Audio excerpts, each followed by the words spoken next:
And when you have a great win, you have to bring in one of the heroes of the game. We've got CJ McCollum. CJ and PJs. Yeah. Put him to sleep, CJ. Yep. Put him to sleep. Night, night. Go ahead. Y'all sick, man. Good to see y'all. CJ joining us from Atlanta. It's 12:30 a.m. there, so I appreciate you staying up for this one. I want to get right to that game-saving bucket and just walk me through what you were seeing when you pulled up for that shot. Coach drew up a great play. He drew up a winner for us. We work on our ATOs consistently throughout the season, after practices, after shoot-arounds, and something that we worked on, for months. He threw me open. I had some pretty good space. I got to the boxes and elbows. We call that the kill spot. We always work on our kill spots with my guy Diggs, with my guy Bruce, with my brother since I was a kid. We always play boxes and elbows, and we understand the importance of being able to have a midi, especially in the playoffs when it's bump and grind, it's physical. So it's the shot I've been shooting since I was 7 years old. Congrats, CJ. Great game. What have you been seeing from your young guy, Kaminga? He's been tremendous in the last 2 games. I mean, he's been excellent. He's a guy who's, championship pedigree, right? Coming from the Warriors. He knows how to do things the right way. He knows how to work. He knows how to take care of his body. He's doing all the little stuff. Obviously, the athleticism, the explosiveness, the midi, the finishing is there, but he's giving us defense. He's giving us offensive rebounds, and he's been huge for us. We're not up 2-1 without him. So we're thankful to have him, and we'll make sure we take good care of him here in the A.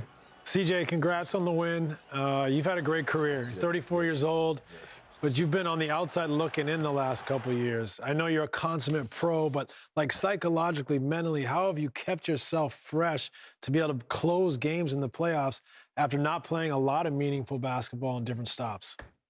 Yeah, it's all about your approach. And I think I've been fortunate and blessed enough to be able to play at a high level for a long time. And whether I was in the playoffs or not, I took care of my body. I get my daily bread and I get my work at night. And I sacrifice a lot of time away from my family to be good at basketball. And I think in this situation, this is what I prayed for. I prayed for opportunity to play on the bright stage in front of the bright lights in a meaningful moment. And I told my agent, I want to play meaningful basketball. So figure out how to get me in that situation. And Atlanta was a great situation for both parties. And I'm really thankful, man, to be able to play the game at a high level, to be able to compete in the playoffs. And I got a lot of experience in playing in big games. I got a lot of experience in failing in some of those moments as well. So it's nothing new to me, and it's a blessing and honor and a privilege. You want to say hi, buddy? Yeah. Hey. There he is. Oh, hello. Love it. Everybody's got their PJs on. I see. I hope so. It's 12:30. That's true. It's the PJ party. Hey, CJ, man, I love to see you doing it out there for the older guys. I love to see you playing an opportunity to win. Moving forward in this series, you're up 2-1, but what are you telling those young guys about not letting up, staying focused, don't give an inch, and moving on to the next game? Hey, hold on. Oh, hey. Yeah, Get him right, young fella. Get him right. I think the biggest thing for us is really just focusing on the moment, right? Like, get your rest tonight, take care of your body tomorrow, watch the film, and figure out how we can be better. We still haven't played a perfect game yet. We're giving up second chance opportunities. I had 3 or 4 turnovers again tonight. Loose balls were killers. I didn't dive on a loose ball in the first half that cost us 2 points.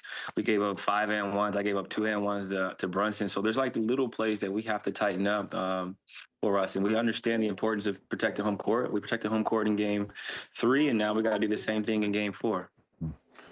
CJ, I know you were asked about the Brunson matchup, and you answered very truthfully, but tonight it looked like it really didn't matter who it was. I mean, I love the fact that you guys you caught the ball straight out of that play and just went right to work. It's not about hunting a matchup. What was your mindset sort of just down the stretch tonight, knowing that they're going to try to keep Brunson off you?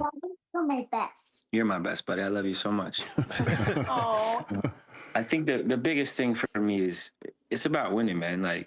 Those guys are really good players. Brunson's a really good player. Towns, all of them. And I think for us, it's about winning and executing. I've been scoring on some of the best defenders in the NBA for my entire career. So it's not about him or OG or Mikal. It's about doing whatever it takes to win games. And, I really feel like, for us to compete at a high level, you got to be able to score on the best players sometimes. Like, that just is what it is. And I think for us, it came down to getting stops. It came down to executing. But matchups are nice. It's nice to be able to get, favorable matchups. But it's also just about putting the ball in the hole and getting to your spots and living with the results. And that's what we did tonight. Yeah, little man doing his part to shed that villain tag. I love it. Yeah, we ain't buying it. We ain't buying it. This was staged. Yeah. This was staged. Hey, Everybody in the pajamas with the kids. Wake up, Daddy's going. I'm not a villain. I'm not a villain. No, Blake, you know what it's like, bro. I tried to put him down when I got home, and he just came downstairs to watch the game, and I was just like, just roll out. Just roll with it. He wants to watch basketball tonight. It's cool. We're going to figure it out tomorrow. That's the best. But, CJ, that is what I was going to ask you about. Obviously, you've got your beautiful kid. You've got your beautiful wife. At least that was your response when they asked you about whether or not you were a villain. But I think Hawks fans are really loving this somewhat villain era for you. Are you embracing it at all? I feel like you like it, but maybe think you can't say it. Tell us the truth. Show us that smile. The truth is, they can call me whatever they want. We're going to keep stacking wins. We're going to keep taking care of home court, playing games the right way, finishing games. And as I said before, I'm a man of God. I'm a man with 2 kids. And a journalist major. I'm a husband. Yes. Even Dr. Evil had Scotty and Mini-Me. And I'm a husband. Listen, one thing you ain't is an ally. That's one damn thing you ain't. You ain't on their side. That's for damn sure. Absolutely not. But New York is a beautiful place. My wife and I look forward to going to some Broadway shows in the summer. For sure. Oh, I don't know. This is your second time you've mentioned Broadway when it came to this game. This other one was about Jalen Brunson after a little CJ McCollum foul. This game, other one was about Jalen Brunson after a little CJ McCollum foul. CJ. He's like, man, I should have gone to sleep. Thank you so much. Go ahead. Kobe, you want to say bye-bye? Bye. Bye. Thanks for joining Appreciate us, you, CJ. We appreciate it. Thank you. One more thing, man. We're gonna have $3 shipping for McCollum Heritage 91 wines. Just type in the Say less. I'm with you. $3 shipping. CAW. That's correct. $3 shipping on that McCollum Heritage 91 wine. Go get y'all some. Let's go. Okay, incredible stuff. We appreciate you, CJ. Good night to all. Good night. I'll be celebrating with that wine over that second round matchup y'all in. Say Great stuff. Bye, CJ. Bye-bye. Man. So fun. That was cool. Yeah, that was I ain't so buying good. it. Got the whole family. I ain't buying out what he's there. selling. Art direction, the casting, everything was on point. Oh, man. Yeah, pajamas, I ain't buying it. Now, we had CJ, of course, walk us through his bucket, but let's revisit those final seconds where also the Knicks had a chance to potentially win this one. What did you all see here? What would you have done differently, UD? Obviously, you get the ball, and I hate the fact that they got the ball to Josh Hart on that sideline right there. That sideline is like an extra defender. So when you get the ball to Josh Hart on that sideline right there, that's an extra defender. He got the whole side cleared. He went. What Atlanta did all night was great. Is every time Brunson got into his move, they brought a second defender. So once he got downhill, he was already committed to his shot. He's too small to get back and make a late pass. So they were bringing a second defender anyway. He wasn't going to be able to get that shot off because Kaminga was going to block that shot on that baseline. So the best thing he could have did was try to get it back out to somebody. But for me, I need to see, New York have more options on that last play. I mean, I understand everybody and their mama know you want to get the ball to Brunson. Try to have a little counter or something else just in case that doesn't work. Looking at it right there, that didn't look like a broken play because as soon as KAT caught, he pitched and turned away immediately to go get Brunson. I mean, that's not the play I would have drawn up, but it looks like that was exactly it, right? He turns right away to go get him. But like in this situation, take a page out of Quinn Snyder's book. Get the ball right to your guy and go immediately score.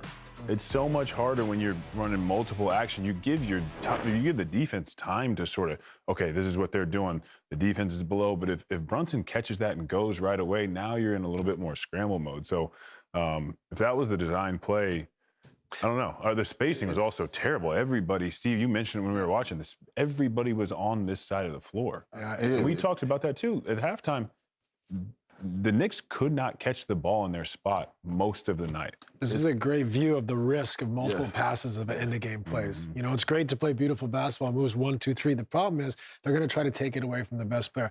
I think they tried to get KAT to go and screen for Brunson. He probably didn't set up Dyson enough here, and so he decides to go away from it. Right here, KAT goes to get him. He needs to set Dyson up just one more step to come back to it. Instead, he kind of bails and goes long, and then once he goes on this side, they double him. Someone's got to fill in behind, but all we get is a cut. KAT can follow in behind Josh Hart's cut to give him outlets, and he was kind of left there double team with no alleys, like you said.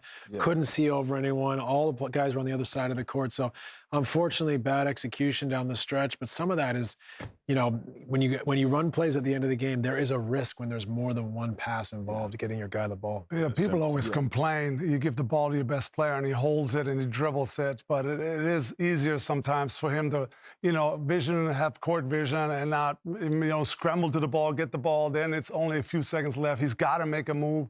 He was already over there on the sideline. The trap was coming. Nobody filled him behind. So that was just a it was all tough bad play. from the jump. Yeah. As soon as it went into Josh Hart on the sideline, I was like, Tough play down the stretch. So, I mean, I'm kind of shocked that Knicks lost both of these games. They're the best fourth quarter team out there with that lineup, and they're usually so good and in tight games. They have the experience, they execute, they get the big stops, and Brunson usually gets the big baskets to win. And so I'm a little shocked they lost these two close games here back to back. But do they execute?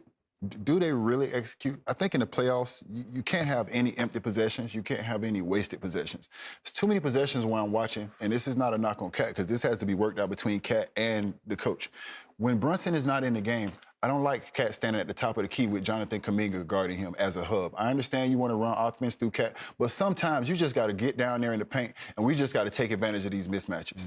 And there's too many empty possessions with Jonathan Kaminga guarding KAT, where KAT is on the perimeter, and he is not dominating that matchup. You cannot have empty possessions, especially in a game where you keep losing. What was the last game? 107, 106? Yep. Now we have 109, 108. You cannot have empty possessions in these games. If you have an advantage, you have to exploit it every single time in the playoffs. And they're having too many empty possessions with the Knicks. Yeah, UD is fed up.